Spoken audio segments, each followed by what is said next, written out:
శ్రీలంకతో జరిగిన సూపర్ 4 మ్యాచ్లలో సంజు శాంసన్ బ్యాటింగ్ ఆర్డర్లలో ప్రమోషన్ పొందాడు. దీంతో 5వ స్థానంలో బ్యాటింగ్కు వచ్చాడు. వచ్చిన అవకాశాన్ని ఈ వికెట్ కీపర్ బ్యాట్స్మెన్ అందిపుచ్చుకొని 23 బంతుల్లో కీలకమైన 39 పరుగులు చేశాడు. అంతేకాదు 169 స్ట్రైక్ రేట్తో బ్యాటింగ్ చేసిన శాంసన్ తన ఇన్నింగ్స్లో 3 సిక్సర్లు మరియు ఒక 4 కొట్టాడు. తన కీలకమైన ఇన్నింగ్స్తో గౌతమ్ గంభీర్ను శాంసన్ అధిగమించాడు.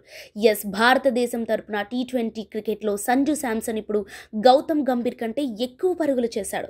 ఇక 2015లో జింబాబ్వేపై టీ20లో అరంగేట్రం చేసిన శాంసన్ 48 మ్యాచ్ల్లో 41 ఇన్నింగ్స్లో మొత్తం 969 పరుగులు చేశాడు. అలాగే తొలి ప్రపంచ కప్లో టీ20లో అరంగేట్రం చేసిన గంభీర్ 37 మ్యాచ్ల్లో 36 ఇన్నింగ్స్లో 932 పరుగులతో తన కెరీర్ను ముగించాడు.